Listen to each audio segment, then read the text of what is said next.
छात्रों, आज हमें 11वीं कक्षा के लिए नया पाठ चलाने वाले हैं। अच्छा छात्रों, पिछले वीक में आपने क्या पाठ पढ़ा था, याद में है क्या? कहानी के तरफ से दोपहर का भोजन। बड़ी अच्छी कहानी है। लेखक कौन होता है ये कहानी का? अमरकांत। अमरकांत गरीबी जीवन के यथार्थता को अच्छे से अच्छे चित्रण किया है इस कहानी में। क्या पता था इस कहानी में क्या विशेषता है? गरीबी के कारण लोगों का स्थिति क्या होता है, उसी के बारे में इस कहानी में कहा गया है। गरीब फैमिली, उसमें स्त्री का हालत क्या है। मुंशी चंद्रिका प्रसाद वही इस कहानी के नायक होते हैं। वो परिवार का हेड होते हैं मुंशी चंद्रिका प्रसाद। उनकी पत्नी का नाम है सिद्धेश्वरी। 3 लड़के होते हैं। रामचंद्र बड़ा लड़का है, 21 साल का होता है, प्रूफ रीडरी का काम सीख रहा है। और दूसरा बेटा है मोहन, 18 वर्ष का होता है, इंटरमीडिएट एग्जाम लिखने वाला है। और 3वां होता है प्रमोद, 6 साल का होता है, अस्वस्थ है, नहीं चल फिर सकता है, कमजोर, हाथ कंकड़ी जैसे होते हैं, फसलियां में जो हड्डियां निकल कर दिखते हैं। ना चलता फिरने के कारण हमेशा पलंग में लेटा हुआ रहता है। इनका फैमिली का सिचुएशन ऐसा है कि गरीबी इतनी बहुत क्रोध होती है। मुंशी चंद्रिका, उन्होंने जो काम किया था, क्लर्की का काम, उसी से वो जीवन चलता था उनके फैमिली में। स्त्री सिद्धेश्वरी कैसा अच्छे से अच्छे ले जाती है फैमिली का सिचुएशन को। दोपहर का भोजन, ये शीर्षक से हमें पता लगता है कि उनका भोजन क्या होता है।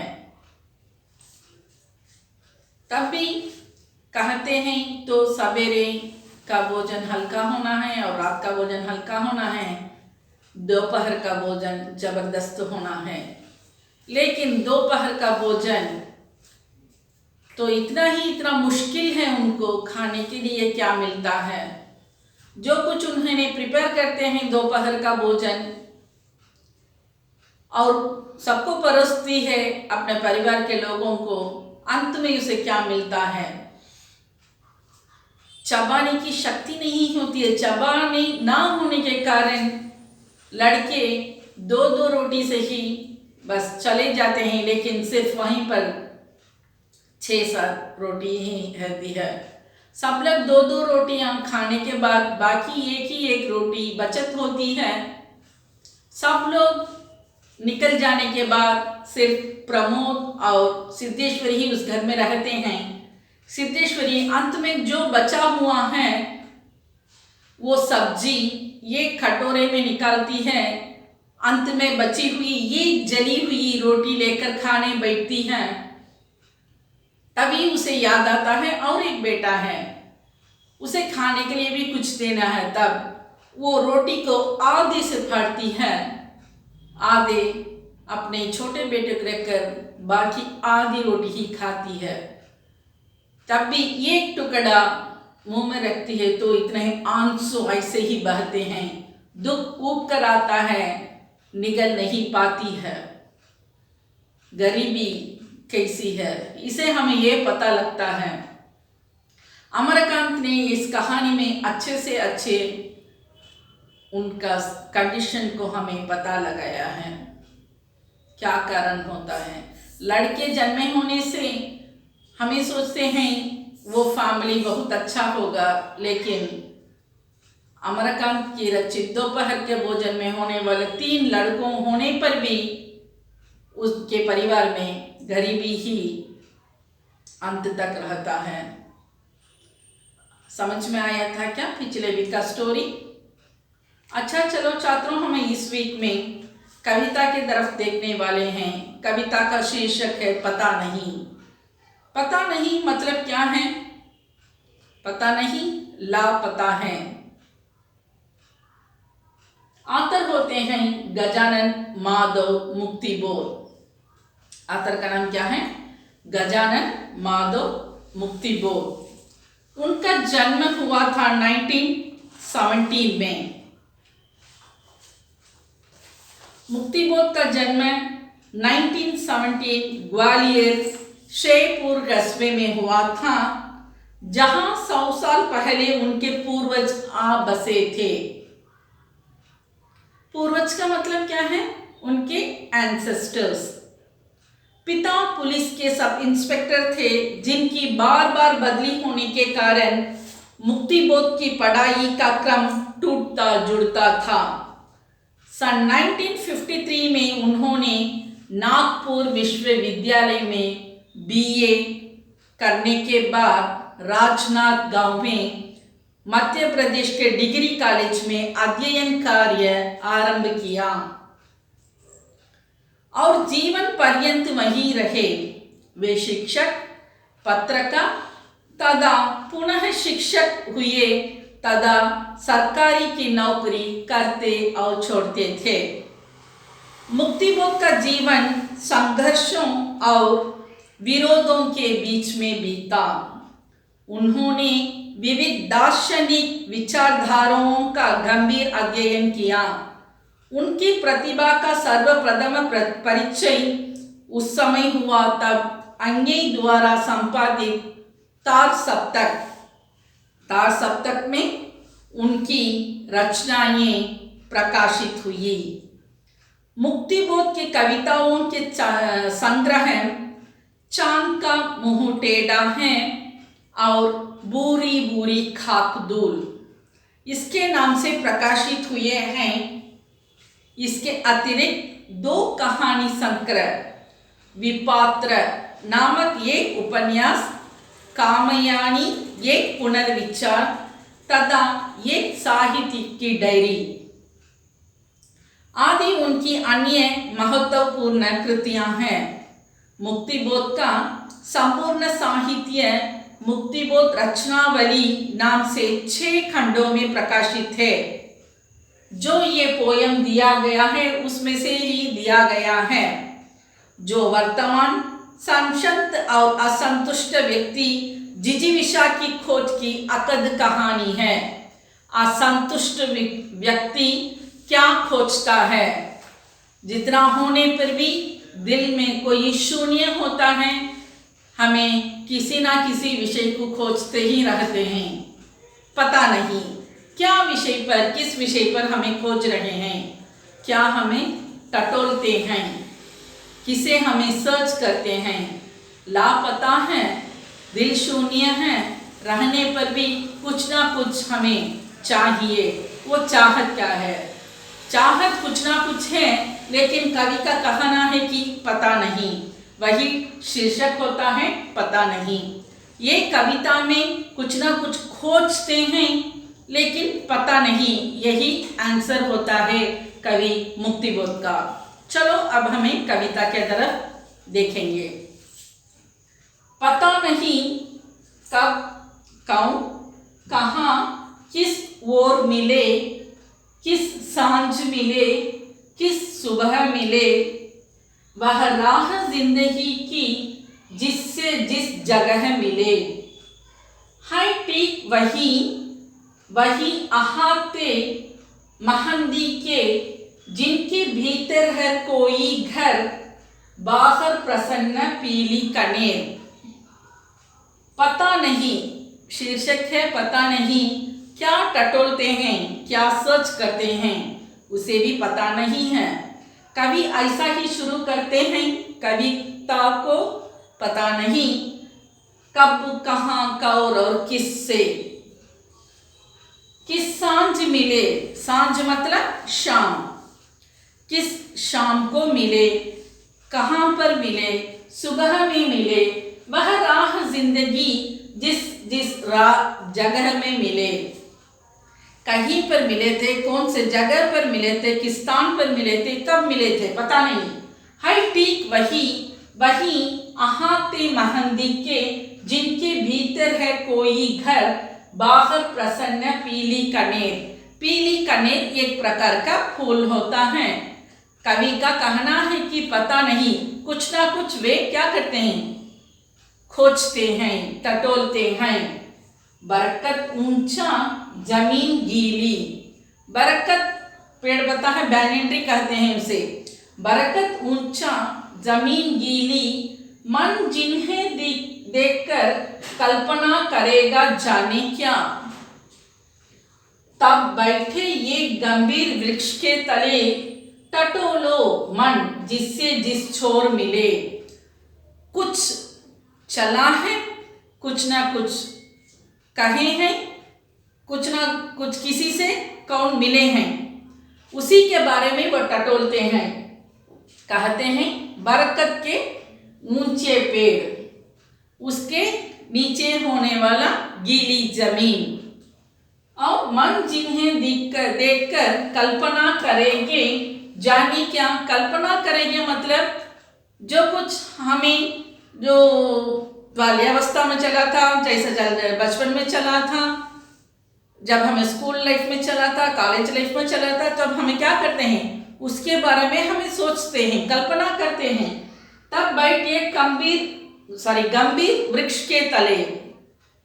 गंभीर वृक्ष, वृक्ष सिर्फ क्या वृक्ष उसके बारे में नहीं पता है इसमें। ये गंभीर वृक्ष, वृक्ष क्या होता है, पेड़। कोई ये बड़ा पेड़ के नीचे टटोलो, वहीं पर कहते हैं टटोलो मन जिससे जिस छोर मिले। जिस कोने में, छोर का मतलब कॉर्नर, किस कोने में हमें मिले थे, याद करके देखना, सोच कर देखो। टटोलो मतलब सोचो, कहाँ पर, कहीं पर हम मिले थे।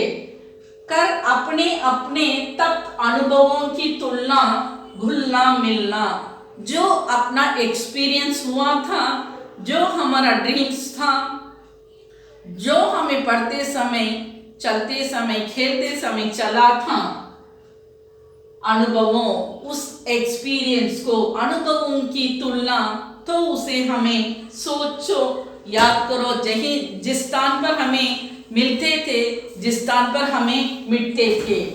ये सही है कि चिलचिला रहे फासले ते दोपहर गोरी। चिलचिला मतलब बहुत कठोर धूप, बहुत तेज धूप। ये रही है कि चिलचिला रहे फासले, फासले मतलब कहीं दूरी पर, तेज दोपहर, दोपहर में होने वाली तेज धूप, सब और गरम, धार सा आंकता, काल बांग का तिरछा। सब और आफ्टरनून में कैसा होता है, दोपहर का धूप बड़ी तेज होती है, और गरम धार सा आंकता, काल बांग का तिरछा। लेकिन क्या नहीं, बचपन में हमें लापता है, वो कोई कठोर धूप होता है, जोर से वर्षा होती है, बारिश होती है, कोई ठंड होता है, रहने पर भी क्या नहीं करते बच्चों, उसका कोई परवाह नहीं करते हैं, उसे खेलने के लिए निकल जाते हैं। कवि का ये कहना है कि वो सब सोचो, वो सब याद में लाओ। पर हाँ तुम्हारे में जब भी मित्र कहा, समझ में आ गए ना। सोचने के लिए वो इतने देर से कविता में कहते थे कि मित्र के बारे में सोचो। अपने बचपन में, अपने जो पढ़ाई काल में आपने क्या करते थे, मित्र के हाथ में हाथ मिलाकर खेलते थे, उसके बारे में सोचो। फैलेगी बरकत छाह वही, गहरी गहरी सपनीली सी। जब हमें खेलते थे बरकत के पेड़ के नीचे, गीली जमीन पर, वो सोचकर देखो, गहरी गहरी सपनीली सी, सपनों, जो डीप, बहुत गहरी सपने, जिसमें घुलकर सामने दिखेंगी उससे स्मृक्षा, स्वर्गीय उषा। लाखों आंखों से गहरी अंतःकरण तृषा। सोच कर देखो, वो दिन है, रात है, लापता है, सोच कर देखना है क्या हुआ है। लाखों आंख से गहरी अंतःकरण से सोच कर देखो, देखो याद करके देखो, अंतःकरण से दिल से सोचने से हमें ये पता लगता है। तुमको निहारने बैठेगी आत्मीय और इतनी प्रसन्न। निहारने का मतलब देखने के लिए, तुमने देखने ये बैठेगी आत्मीय और इतनी प्रसन्न। तुम्हें देखकर कौन प्रसन्न होते हैं? हमें किसे देखकर प्रसन्न होते हैं? सिर्फ मित्र दोस्तों को देख के ही प्रसन्नता आती है ना। वही कहना है इस कविता में कवि ने, तुमको देखकर प्रसन्न और तुम्हें किसे देखकर प्रसन्न होते हैं? आत्मीय और इतनी प्रसन्न, मान के प्रति मानव जी के पुकार, जितनी अनन्य।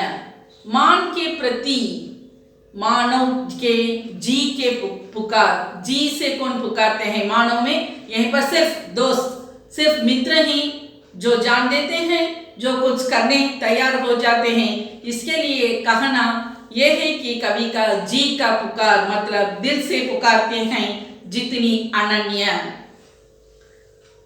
जितना प्यार से, जितने दिल से कौन बुलाएंगे। लाखों आंखों से तुम्हें देखती बैठेगी वह भव्य तृषा, इतने समीप ज्यों लाली भरा पास बैठा हो आसमान। लाखों आंखों से देखती बैठेगी, तब भी नक्षत्र होते हैं रात में, दिखने में कैसा लगता है?